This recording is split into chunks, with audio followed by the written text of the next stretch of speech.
Khanapur constituency Sadar మార్ట్ను సందర్శించడం జరిగింది. స్థానిక ఎమ్మెల్యే వేడం బొజ్జు గారు, అదేవిధంగా జిల్లా అధ్యక్షుడు శ్రీహరి గారు, మాజీ ఎమ్మెల్యే రేఖా నాయక్ గారు, సంబంధిత అధికారులు, జిల్లా కలెక్టర్ గారు, అదేవిధంగా ఇరిగేషన్ అధికారులు వారందరూ కూడా ఉండడం జరిగింది. ముఖ్యంగా ఈ స్థానిక ప్రాంత రైతులకు వ్యవసాయానికి నీళ్లకు సంబంధించి మరి సదర్ మార్ట్లో నీళ్ళు ఇచ్చి 12,000 ఎకరాలకు సంబంధించినటువంటి వ్యవసాయాన్ని సాగు చేసుకునే విధంగా రైతులందరూ కూడా కోరడం జరుగుతుంది. అయితే అధికారులు ముందు చెప్పినట్టుగా ఎమ్మెల్యే గారు అందరికి ఇవ్వగలుగుతామనే ఉద్దేశంతో వారు నీళ్లు రిలీజ్ చేయడం జరిగింది. అధికారులు సాధక బాధకాలు ముందే అంచనా వేయాల్సి ఉండే, అది ఈ సంవత్సరం వర్షాలు కూడా లేకపోవడంతో అది కొద్దిగా ఇబ్బంది ఉన్నప్పటికీ స్థానికంగా ఉండేటువంటి ప్రాంతాలకు ఫస్ట్ ప్రాధాన్యత ఇవ్వాలి. ముఖ్యంగా ఈ ప్రాంతానికి అందుబాటులో ఎస్ఆర్ఎస్పీ ఉంటుంది కాబట్టి అధికార యంత్రాంగం ఆ రకంగా సర్వేలు నిర్వహించుకొని అదేవిధంగా సాధ్యాసాధ్యాలను అంచనా వేసుకొని రైతులకు ఒక ప్రతిపాదనతోటి ముందొస్తే వాళ్ళు అంటే పంటలు ఎంత మేరకు సాగు చేయగలుగుతాం అనేటువంటి అంచనాతో ఉండేది.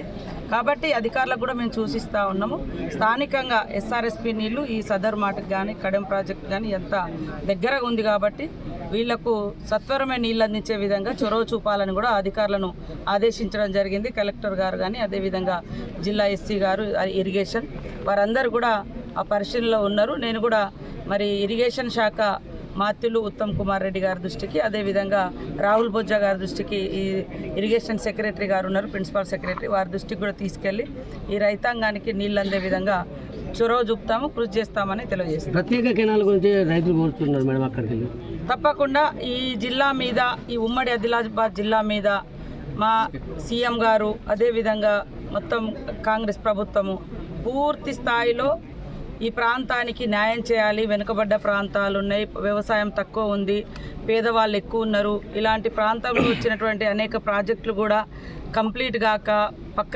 ప్రాంతాలకు తరలించినటువంటి పరిస్థితి కూడా మనం చూసినాం గతంలో. అట్లాంటివి లేకుండా ఈ ప్రాంతం మీద, ఈ ప్రాంత వెనుకబడతనం మీద దృష్టి పెట్టి మరి మిగతా ప్రాంతాలకు సమాంతరంగా అభివృద్ధి చెందుతూ స్థానికంగా 2 పంటలకు నీళ్ళు వచ్చే విధంగా కూడా సీఎం రేవంత్ రెడ్డి గారు కృషి చేస్తారు. అధికారులకు కూడా ఆ రకమైనటువంటి అంచనాలు, ప్రతిపాదనలు కూడా తయారు చేయాలని కూడా చెప్పడం జరిగింది. మేము తొందరలోనే ఈ 5 జిల్లాల కలెక్టర్లతోటి ఇరిగేషన్ కానీ అదేవిధంగా కలెక్టర్స్ కానీ ఇతర అధికారులతో మీటింగ్స్ ఏర్పాటు చేసుకొని ఎక్కడెక్కడ ఎలాంటి పనులు చేపడితే ఈ ప్రాంత ప్రజలకు ఉపయోగపడుతుందో అవన్నింటిని కూడా టేకప్ చేయడం జరుగుతుంది.